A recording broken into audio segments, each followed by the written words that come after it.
Hello നമസ്കാരം. ഏറ്റവും പുതിയ സിനിമാ വിശേഷങ്ങളുമായി പുതിയൊരു വീഡിയോയിലേക്ക് എല്ലാവർക്കും സ്വാഗതം. ബേസിൽ ജോസഫ്, നസ്രിയ നാസിം എന്നിവർ പ്രധാന വേഷത്തിൽ അഭിനയിച്ച് MC ജിതിൻ സംവിധാനം ചെയ്ത് നവംബർ 22 വെള്ളിയാഴ്ച തിയേറ്ററിലെത്തി ആദ്യ 3 ദിവസം കൊണ്ട് തന്നെ ക്ലീൻ ഹിറ്റ് വിജയം സ്വന്തമാക്കിയ സിനിമയാണ് സൂക്ഷ്മദർശിനി.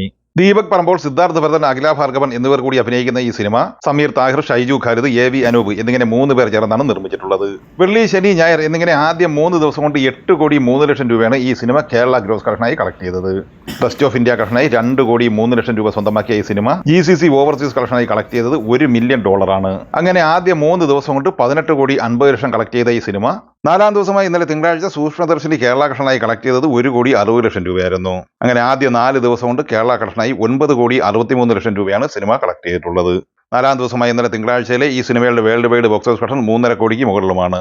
ആദ്യ 4 ദിവസം കൊണ്ട് 22 കോടിക്ക് മുകളിൽ കളക്ഷൻ നേടിയെടുത്ത ഈ സിനിമ 5-ാം ദിവസമായി ഇന്ന് ചൊവ്വാഴ്ച കേരള കളക്ഷനായി 1 കോടി 40 ലക്ഷത്തോളമാണ് കളക്ട് ചെയ്തിട്ടുള്ളത്. അങ്ങനെ ആദ്യ 5 ദിവസം കൊണ്ട് കേരള കളക്ഷനായി 11 കോടിക്ക് മുകളിൽ കളക്ഷൻ ഈ സിനിമ നേടിയെടുത്തിരിക്കുകയാണ്. ഇന്ന് ഈ സിനിമയുടെ world wide box office collection പ്രതീക്ഷിക്കുന്നത് 3 കോടിയോളമാണ്. അങ്ങനെയെങ്കിൽ ആദ്യ 5 ദിവസം കൊണ്ട് ഈ സിനിമ 25 കോടിക്ക് മുകളിൽ കളക്ഷൻ നേടിയെടുക്കുന്നതാണ്.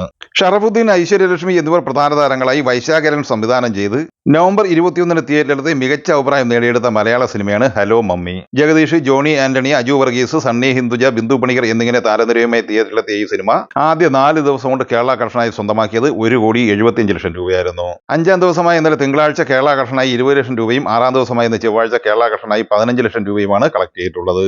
അങ്ങനെ ആദ്യ 6 ദിവസം പിന്നിടുമ്പോൾ 2 കോടി 10 ലക്ഷം രൂപ ഈ സിനിമ കളക്ട് ചെയ്തിരിക്കുകയാണ്. ചിത്രത്തിന്റെ വിദേശ രാജ്യങ്ങളിൽ നിന്നുള്ള കളക്ഷൻ റിപ്പോർട്ട് ഔദ്യോഗികമായിട്ട് പുറത്തു വന്നിട്ടില്ലെങ്കിലും ചിത്രം 6 ദിവസം പിന്നിടുമ്പോൾ വേൾഡ് വൈഡ് ബോക്സ് ഓഫീസ് കളക്ഷനായി 3-3.5 കോടി റേഞ്ചിൽ കളക്ഷൻ നേടിയെടുക്കാനാണ് സാധ്യത. അതേസമയം ദുൽഖർ സൽമാന്റെ ആദ്യ 100 കോടി ചിത്രമായ ലക്കി ഭാസ്കർ OTT സ്ട്രീമിംഗിന് തയ്യാറെടുക്കുകയാണ്. നെറ്റ്ഫ്ലിക്സ് വഴിയാണ് ചിത്രം OTT റിലീസ് ചെയ്യപ്പെടുന്നത്. ഒക്ടോബർ 31 ദീപാവലി പാൻ ഇന്ത്യൻ റിലീസായി തിയേറ്ററിലെത്തിയ ഈ സിനിമ തിരക്കഥ എഴുതി സംവിധാനം ചെയ്ത് വെങ്കി അല്ലൂരിയാണ്. എല്ലാ ഭാഷയിലും OTT റിലീസിംഗ് ഉണ്ടാകുമെന്നുള്ള അറിയിപ്പും പുറത്തു വന്നിട്ടുണ്ട്. നാളെ നവംബർ 28 ബുധനാഴ്ച അർദ്ധരാത്രി 12 മണിക്കാണ് ഈ ചിത്രത്തിന്റെ OTT റിലീസിംഗ് പൂർത്തിയാക്കുന്നത്.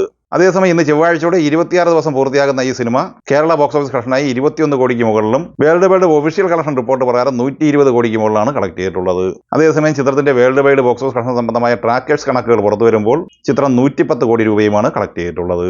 അല്ലു അർജുൻ നായകനെ സുകുമാർ സംവിധാനം ചെയ്ത് ഡിസംബർ 5 പാൻ ഇന്ത്യൻ റിലീസായി തിയേറ്ററെത്തുന്ന തെലുങ്ക് സിനിമയാണ് പുഷ്പ 2. മൈത്രി മൂവി മേക്കേഴ്സ് നിർമ്മിക്കുന്ന ഈ സിനിമയിൽ രശ്മിക മന്ദാന, ഫഹദ് ഫാസിൽ, ജഗപതി റാവു, ധനഞ്ജയ, റാവു രമേശ്, അനസൂയ ഭരദ്വാജ് എന്നിങ്ങനെയാണ് മറ്റ് അഭിനേതാക്കൾ. 400 കോടിക്ക് മുകളിൽ ബഡ്ജറ്റ് പ്രതീക്ഷിക്കുന്ന ഈ സിനിമയ്ക്ക് ലോകമെമ്പാടുമായി വമ്പൻ പ്രൊമോഷനാണ് നടന്നുകൊണ്ടിരിക്കുന്നത്. ചിത്രത്തിന്റെ പ്രൊമോഷന്റെ ഭാഗമായി നാളെ നവംബർ 27 ബുധനാഴ്ച അല്ലു അർജുൻ ഉൾപ്പെടെ സിനിമയുടെ അണിയറ പ്രവർത്തകർ വൈകുന്നേരം 5 മണിക്ക് ലിവാഹൽ ഗ്രാൻഡ് ഹയാത്ത് കൊച്ചിയിൽ എത്തിച്ചേരുന്നതാണ്. അതേസമയം പുഷ്പ 2-ന് 3 മണിക്കൂറിൽ കൂടുതൽ ദൈർഘ്യമുണ്ടെന്നുള്ള വാർത്തയും പുറത്തു വന്നിട്ടുണ്ട്. 3 മണിക്കൂർ 21 മിനിറ്റാണ് സിനിമയുടെ ഡ്യൂറേഷൻ, അതായത് 201 മിനിറ്റ്.